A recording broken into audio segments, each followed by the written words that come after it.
Telkomsel. Logo Telkomsel terdiri dari lingkaran elips horizontal, lingkaran yang membelah heksagon tersebut melambangkan penyelenggara jasa telekomunikasi domestik atau PT Telkom. Lingkaran elips vertikal melambangkan penyelenggara jasa telekomunikasi internasional di Indonesia atau PT Indosat sebagai salah satu holding. Heksagon merah melambangkan seluruhnya. Warna merah sendiri bermakna Telkomsel berani dan siap menyongsong masa depan dengan segala kemungkinan. Heksagon abu-abu kehitaman melambangkan Telkomsel selalu siap mengayomi dan terus memenuhi kebutuhan pelanggan, sedangkan warna abu-abu adalah warna logam yang berarti kesejukan, flawless, dan fleksibel. Pertemuan dua lingkaran berwarna putih di atas heksagon merah melambangkan bentuk huruf T sebagai huruf awal Telkomsel. Warna putih pada huruf T tersebut mengandung makna keberanian, keterbukaan, dan transparansi. Nama PT Telkom Seluler. Alamat. Jadi alamat Telkomsel ada dua alamat. Yang pertama Jalan Jenderal Gatot Subroto, Kapling 52 Jakarta Selatan, nomor 12710, daerah khusus Ibu Kota Jakarta. Yang kedua Jalan Japati nomor 1 Bandung, nomor pos 40133 Jawa Barat Bandung. Produk dan layanan Telkomsel. Produk dan layanan.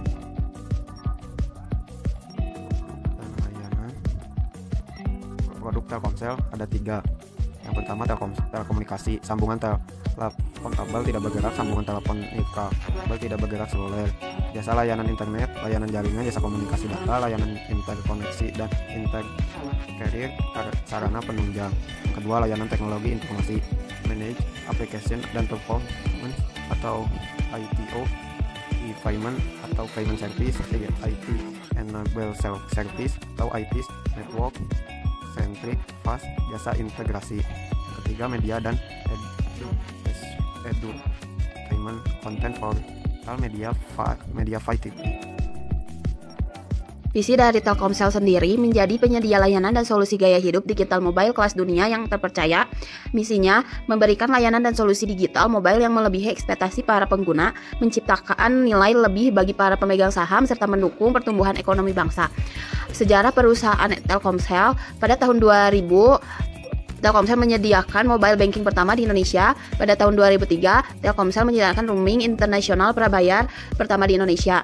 Pencapaian Telkomsel sendiri pada tahun 1998 menjadi pemimpin industri seluler di Indonesia. Pada tahun 2012 menjadi operator terbesar ke-6 di dunia dengan 125 juta pelanggan. Pada tahun 2013 mencapai 268 kota broadband Telkomsel.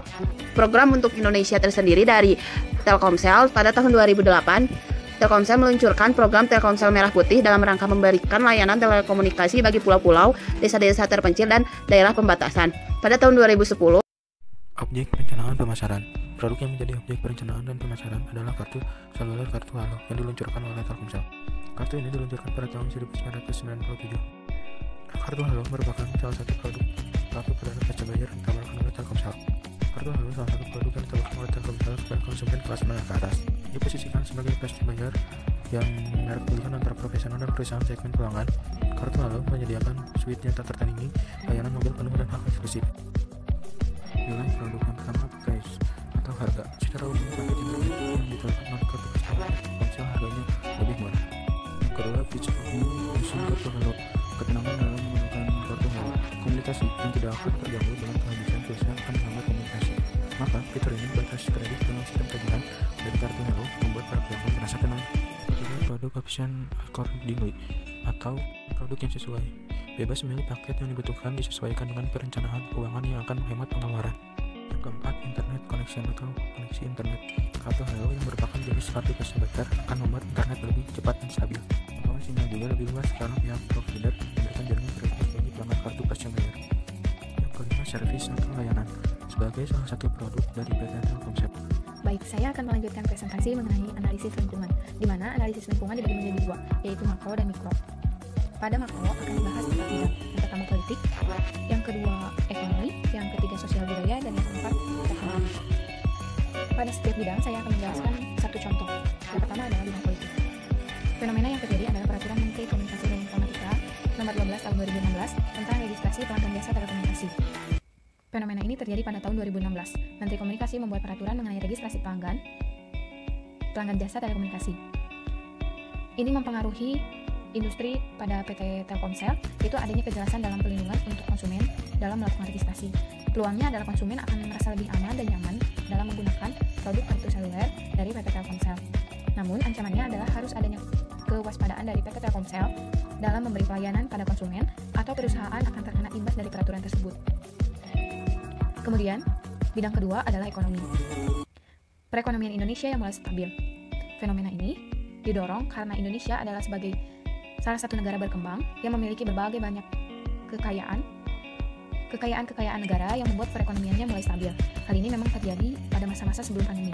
Namun demikian, juga terjadi guncangan-guncangan pada perekonomian Indonesia, misalnya pada saat pandemi kali ini. Ini berpengaruh pada industri PT Telkomsel, di mana harus menyesuaikan diri dengan kondisi ekonomi di Indonesia, yang bisa saja naik turun dengan produk-produk alternatif yang harus bisa digunakan di berbagai kalangan. Peluangnya adalah kartu Halo yang berkategori kartu pascabayar akan lebih diandalkan di pasaran karena harga produknya yang terjangkau dan bisa diperkirakan penggunaannya. Bidang yang ketiga adalah sosial budaya. Kebiasaan masyarakat yang ingin serba instan dan cepat. Fenomena ini didorong karena adanya perkembangan zaman yang membuat perubahan dalam sosial budaya masyarakat yang kian cepat dan instan. Pengaruhnya terhadap industri telekomunikasi adalah adanya celah untuk masuk melalui kebiasaan yang ingin serba cepat dan instan termasuk dalam hal komunikasi. Maka peluangnya, penggunaan internet semakin dibutuhkan. Didorong dengan perkembangan teknologi, komunikasi yang saat ini setiap orang bisa bertatap muka dalam waktu instan hanya melalui smartphone. Kemudian, pada bidang terakhir adalah teknologi.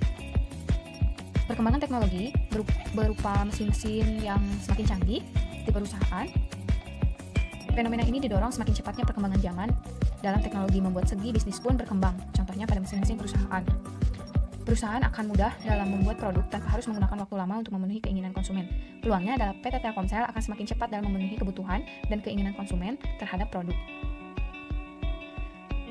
Pada kesimpulannya, perubahan zaman membuat semua aspek kehidupan berkembang semakin maju, terlebih lagi pada perkembangan teknologi, berdampak pada berbagai bidang misalnya ekonomi dan sosial budaya. Begitupun pada PT Telkomsel yang bergerak di bidang industri telekomunikasi yang menunjang komunikasi membuat setiap masyarakat sulit menolak produk telekomunikasi dari PT Telkomsel. Kesesuaian produk dengan lingkungan makro membuat produk selalu diterima di pasaran sebagai produk unggulan yang selalu terdepan, terlebih lagi dalam berbagai produk kartu seluler seperti kartu Halo. Kemudian, analisis lingkungan mikro. Pada analisis lingkungan mikro, ada beberapa hal yang akan saya jelaskan, kurang lebih ada 5. Aspek penilaiannya adalah intensitas persaingan industri. Tentu PT Telkomsel sangat mampu untuk menghadapi intensitas persaingan yang begitu tinggi pada saat ini. PT Telkomsel dalam hal ini produk Halo menjadi penguasa pasar sebagai kartu pascabayar. Peluangnya adalah sebagai produk paling awal muncul, kartu Halo terus berjaya menancapkan diri sebagai raja pasar yang membuat pesaing maupun kompetitor lain sulit mendapatkan kedudukannya saat ini. Yang kedua adalah kondisi kuantitas, prospek, dan konsumen saat ini. Tentu sangat mampu, karena konsumen yang memiliki kemampuan ekonomi menengah ke atas akan semakin banyak karena memang perekonomian Indonesia yang kian membaik. Peluangnya adalah perekonomian yang membaik membuat para konsumen yang memiliki kemampuan ekonomi menengah ke atas akan makin banyak dan kebanyakan akan memiliki kartu Halo sebagai andalan untuk mengatur kondisi keuangan dalam penggunaan kartu pascabayar. Untuk hal lainnya seperti ancaman yang akan dihadapi pesaing yang akan masuk ke industri, PT Telkomsel tentu mampu, kemudahan pembentukan produk pesaing cukup mampu, dan keberadaan produk yang menjadi pengganti sangat tidak mampu, karena memang produk Telkomsel pada khususnya ini kartu Halo sudah menjadi produk utama di kalangan masyarakat. Pada dasarnya lingkungan mikro PT Telkomsel tidak memiliki banyak ancaman yang berarti, karena pada inti utamanya memang adalah kepemilikan koneksi internet yang lebih cepat dibandingkan yang lain, terutama pada golongan ekonomi menengah ke atas. Namun demikian, PT Telkomsel harus memperhatikan mengenai harga. Saya akan menjelaskan mengenai ramalan kondisi pasar PT Telekomunikasi di masa pandemi ini. Menurut saya, atau dari pendapat yang saya ungkapkan, ramalan kondisi pasar PT Telekomunikasi di masa pandemi ini akan mengalami tekanan. Tekanan dalam hal ini adalah bahwa pendapatan di tahun ini tidak akan setinggi pencapaian sebelumnya, sebelum keadaan COVID-19 ini. Menurut saya, PT Telkom pun harus melakukan berbagai penyesuaian. Semua hal tersebut bisa saja terjadi karena kondisi ekonomi yang menurun dan beberapa perusahaan atau instansi yang melakukan pembatasan dalam penggunaan budget ataupun melakukan penundaan keadaan. Jadi hal tersebut dapat saja terjadi. Analisis target pasar. Dalam hal ini saya akan menjelaskan mengenai produk Telkomsel. Analisis target pasar sendiri terbagi menjadi 3, yaitu yang pertama segmenting, yang kedua targeting, dan yang ketiga positioning. Dalam segmenting dapat dicontohkan dari beberapa artikel berita yang dibaca bahwa Telkomsel itu termasuk dalam PT Telekomunikasi. Nah, dari target pasar PT Telekomunikasi sendiri yang masih termasuk di dalamnya itu adalah Telkomsel, produk Telkomsel masih relatif bertumbuh walaupun mengalami perlambatan dari yang ditargetkan dan diperkirakan. Dari produk Telkomsel sendiri yang di atasnya adalah PT Telekomunikasi dalam segmen perseorangan secara umum meningkat dalam traffic dari Telkomsel Digital dan IndiHome. Hal tersebut juga berdampak pada pendapatan, terutama pendapatan dari segmen enterprise, UMKM, dan pemerintah.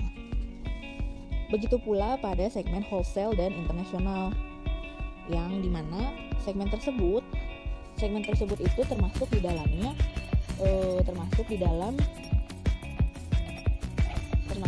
PT Telekomunikasi dengan jasa dan produk, tetapi sama saja masih dalam Telkomsel.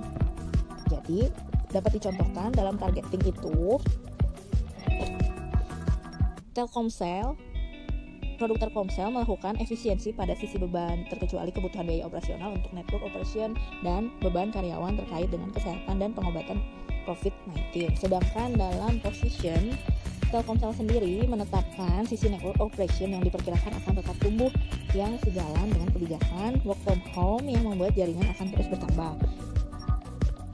Tiga hal di atas merupakan contoh dari produk Telkomsel yang